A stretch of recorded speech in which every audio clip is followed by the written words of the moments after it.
வாடிக்கையாளர் தனது கையால் கட்டணம் செலுத்திய போது அவர் அதிர்ச்சி அடைந்தார். இது ஒரு RFID இம்ப்ளான்ட். தோலின் கீழ் செலுத்தப்படுகிறது. அது அங்கே இருந்தவுடன் நீங்கள் கட்டணங்களை செலுத்தலாம், கதவுகளை திறக்கலாம், உங்கள் கார் பூட்டுகளை திறக்கலாம். Just like a contactless card. Magic. இப்போ கார்டு போய் சிப்பு பதிச்சுட்டா போதும். பைபிள் அன்னைக்கு இருக்கு, 2000 வருஷத்துக்கு முன்னாலே அந்த எழுதி வச்சுட்டா. இதுதான் கடைசி காலம். இனி வேகமாக அது நடக்கும் பாருங்க. எல்லாம் சிப்பு பதித்து கொள்ளுங்க. இப்போ விரும்புகிறவங்க செய்யுங்கன்னு முதல்ல ஆரம்பித்து அப்புறம் கட்டாயமாக்கிடுவாங்க. கொஞ்சம் கொஞ்சமாக தங்கள் வலது கைகளிலாவது நெற்றிகளிலாவது அந்த முத்திரையை பதிச்சிருவாங்க. அந்தி கிறிஸ்துவின் முத்திரை சிப்பு பதிச்சிருவாங்க.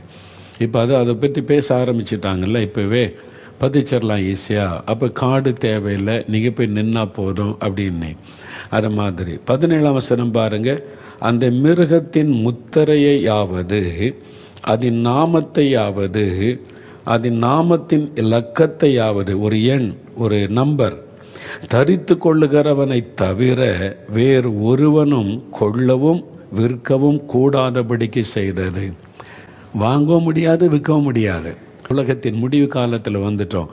இந்த முத்திரையை பதித்திருந்தால் தான் வாங்க முடியும், விற்க முடியும். இல்லைன்னா கடையில் ஒரு ஜாமான் கூட வாங்க முடியாது. நீங்கள் அது இல்லாமல் வாங்க முடியாது. இப்போ அது ஒன்றுன்னா இணைக்கிறாங்க. பேங்கு காரியம் எல்லாத்திலும் இணைச்சி ஒரே ஒரு சிப்பு கொண்டு வந்துடுவாங்க. அது இல்லாமல் நீங்கள் வாங்க முடியாது, விற்க முடியாது, ட்ராவல் பண்ண முடியாது. அப்போ நீங்கள் எங்கே போகிறீங்க, என்ன செய்கிறீங்க, எல்லாத்தையுமே ஒரு ஆள் உட்காந்து கண்காணிச்சிருவான். அவன் முழு கண்ட்ரோல் அவன் கையில் இருக்கும். அதுதான் அந்தி கிறிஸ்துவின் ஆளுகை. அந்தி கிறிஸ்துவின் காலத்தில் நீங்கள் இருந்தீங்கன்னா பயங்கர உபத்திரவம். நீங்கள் அதனால தான் ரகசிய வருகையில் போவதற்கு உங்களை ஆயத்தப்படுத்தி கொள்ளுங்க. இன்றைக்கி இதில் கவனம் செலுத்துங்க.